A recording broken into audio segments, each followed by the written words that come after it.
Comenzamos en este vídeo con el lenguaje de control de datos.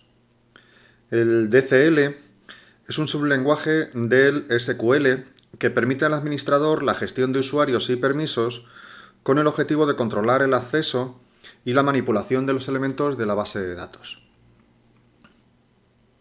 En primer lugar, lo que vamos a hacer es ver la gestión de usuarios y en el siguiente vídeo la otorgación de privilegios.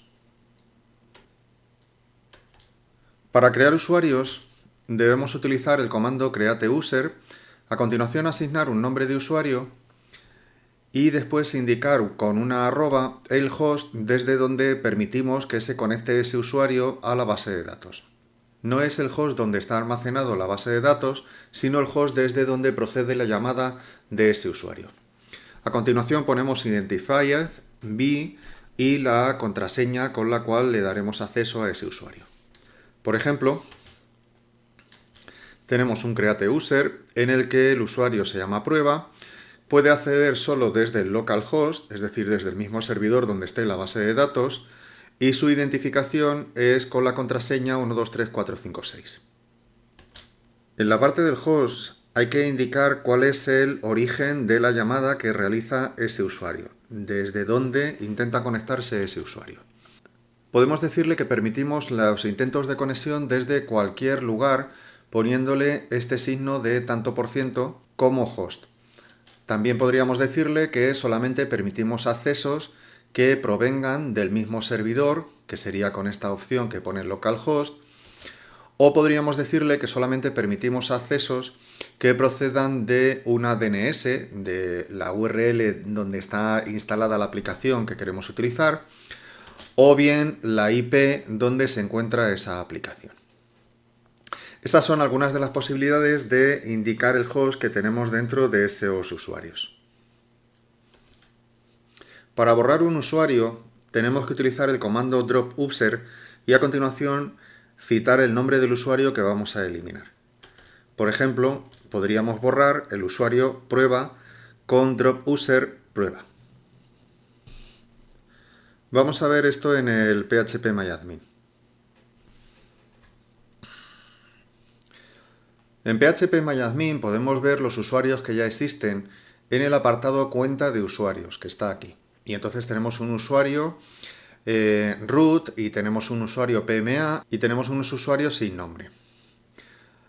Ninguno de estos usuarios de momento tiene contraseña y esos usuarios tienen permisos para acceder desde ciertos lugares. Este usuario puede acceder desde cualquier dirección, este solamente desde el mismo servidor donde está la base de datos y este otro puede acceder desde la IP local del SAMP.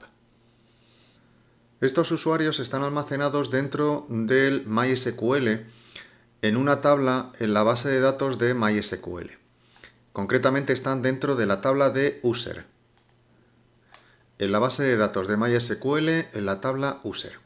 Ahí están todos estos datos con su usuario, su contraseña, su host y todos los permisos que tienen asignados. Esta tabla es consultable, podríamos hacer un SQL en el que le digamos que queremos conocer el usuario, la password y el host de los datos que están en la tabla de usuarios. Ejecutamos esto y efectivamente pues vemos que podemos consultar esos datos. Para crear un nuevo usuario podemos hacerlo a través de SQL poniendo createUser y a continuación el nombre del usuario, por ejemplo le ponemos prueba, el signo arroba, otras comillas y el host desde donde vamos a permitir el acceso de ese usuario. Como lo queremos hacer desde este mismo servidor, pues le vamos a poner localhost. Y después le vamos a indicar cuál es la contraseña para poder acceder de este usuario. Identified by comillas y la contraseña que queremos asignarle. Ejecutamos esto, se crea el usuario y podemos verlo dentro de la tabla de usuarios que está aquí, prueba, y apreciamos que la contraseña ha quedado encriptada.